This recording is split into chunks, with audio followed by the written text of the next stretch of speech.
Wonderful. Actually, I've only been one country in Africa from I've been singing, and that's Zimbabwe. Who could really believe that I realized that Koko T hasn't been anywhere in Africa besides Zimbabwe?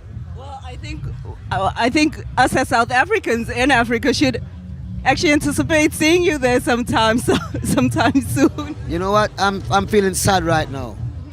Really sad at the passing of the Honorable Robert Nelson Mandela, because when he was in prison, I was one of the most influential Jamaican artists to sing a song for Nelson Mandela.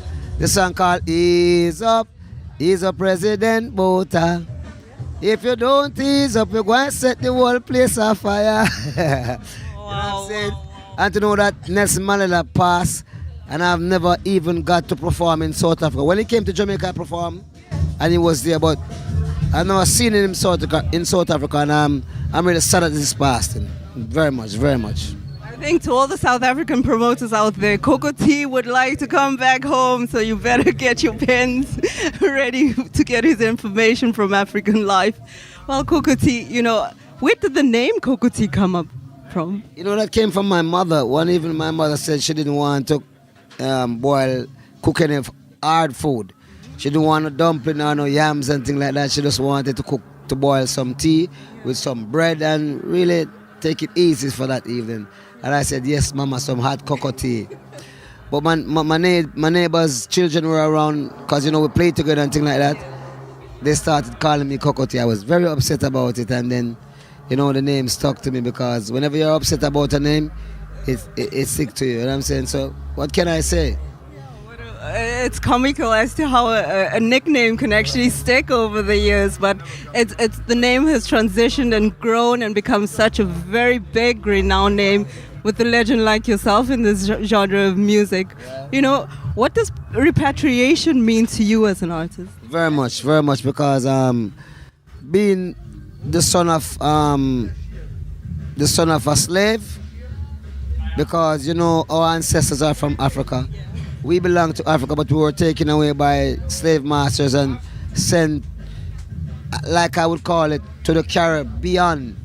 Now people call it the Caribbean, but I say Caribbean because it was far away from our land. And our ancestors mean so much to us. Our identity, our past lead us to our future. And if there's no Africa, there's no future for I, man. So repatriation means so much to me, because I would like to go back to my mama land and to be with my tribe and my people, to be able to know where I'm truly from. It burns my heart every day when I don't know what tribe I'm from, or which village my tribes are from, and where my ancestors are from. So it means very, very much to me. I would like to explore, I want to know. You know what I'm saying? Every day we sing about the mama land and about repatriation, and we still haven't had a chance. But I hope it is possible for one of these days. I'm still having the faith. Like they say, faith is the substance of things hoped for and the evidence of things not seen. But I still hold the faith, because I have the substance of things hoped for and I have the evidence of things not seen. You see? Wow. And you've been in this music industry for such a very long time. What would you say has been the highlight in your musical career? Well, the highlight must be the time when I went back home to Zimbabwe, and to see the reception I received from the people of Zimbabwe. It was overwhelming. It thrills my heart. Tears came from the eye to know that I'm finally on the soil of my mama land, and to see how the people respond. They love me so much. They love us so much that I can't even talk about it. It is crazy to know that the people have so much love for us and haven't seen us in years. I'm just thinking about people like in Ghana and Botswana and Kenya and places like Namibia and places like Gambia and all of those places, South Africa and all those places who have never seen me yet.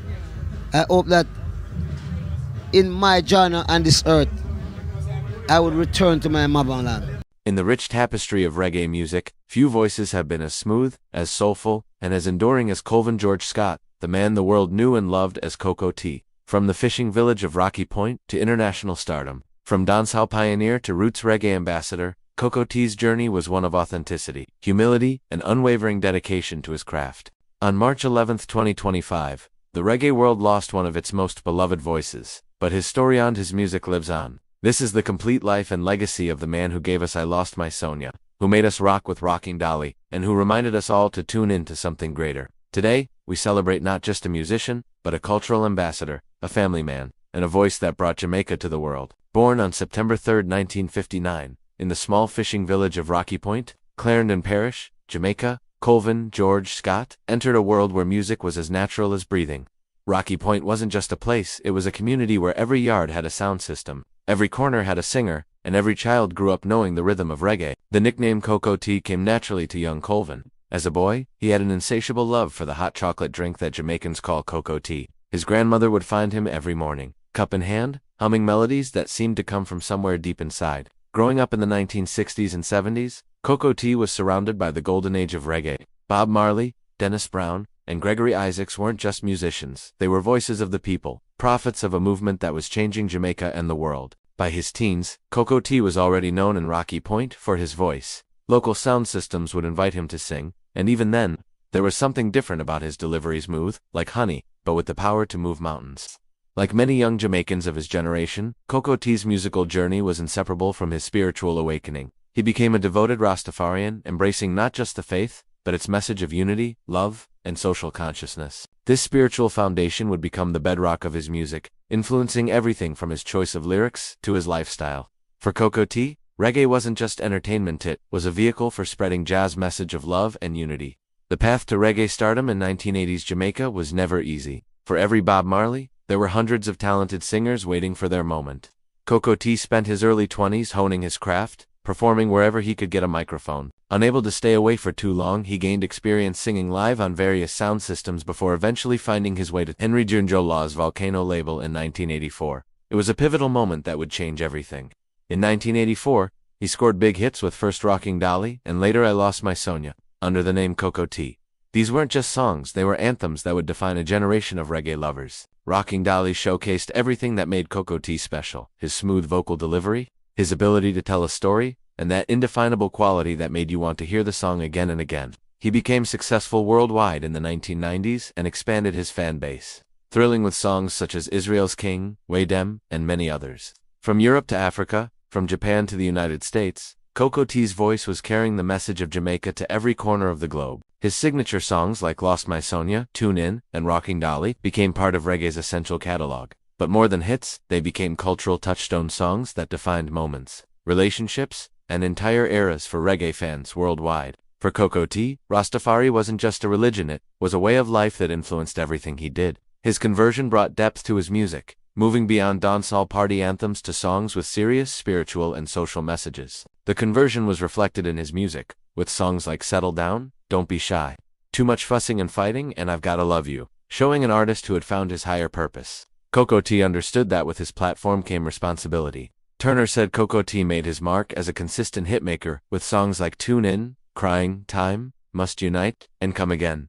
Notice the themes: unity, consciousness, calling people to something higher. Holy Mount Zion offers a rejection of the corrupt Babylon system and an intention to repatriate to Zion. That is Ethiopia, Rastafari's ancestral homeland. This wasn't just music, it was a call to spiritual and social awakening. Despite international success, those who knew Koko T described him as remarkably humble and grounded. Success never changed his core character. He remained the same, respectful, family-oriented man from Rocky Point. He avoided the excess that claimed many reggae stars, choosing instead to focus on family, faith, and his music. In an industry known for ego and flashiness, Koko T's authenticity stood out like a beacon. Behind every great man is a strong family, and Koko T's foundation was his wife, Melvia Scott, and their children. His wife, Melvia Scott, confirmed to the Gleaner that the veteran singer passed away, showing her as his devoted partner until the very end. The Scott family deliberately stayed out of the spotlight, preferring privacy over publicity. This wasn't by accident.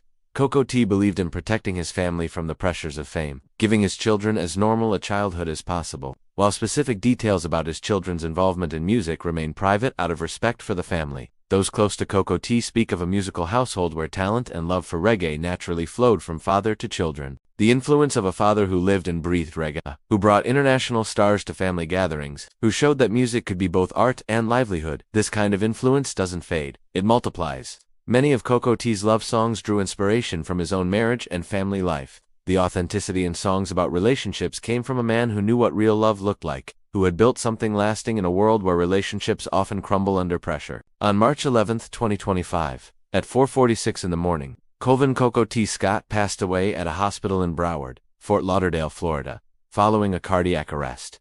He was 65 years old. The news sent shockwaves through the reggae community and beyond. Expressing his condolences, Prime Minister Andrew Holness said Koko T's influence extended beyond just music. He was a cultural ambassador for Jamaica. Within hours, radio stations worldwide were playing Koko T marathons. Fans gathered outside record shops and reggae venues. Fellow artists posted tributes remembering not just his music, but his character, his kindness, his authenticity. From Kingston to London, from New York to Tokyo, the world paused to remember a voice that had provided the soundtrack to countless lives, countless love stories, countless moments of pure joy. His powerful melodic voice and profound lyrics captured the hearts of millions. But beyond the statistics and accolades, Koko T's true legacy lies in the way his music made people feel loved, uplifted, connected to something greater than themselves. This is how we'll remember him, not just as a reggae legend, but as a man who understood that music's highest purpose is to unite, to heal, to lift the human spirit. In every note he sang, in every stage he graced, Koko T reminded us that at our core, we all share the same desires for love, understanding, and connection. Sweet, sweet Koko T, as his fans lovingly called him, has left the building, but his voice echoes on in every couple slow dancing to I Lost My Sonia, in every crowd singing Rocking Dolly. In every moment when reggae music brings people together, Koko T lives on.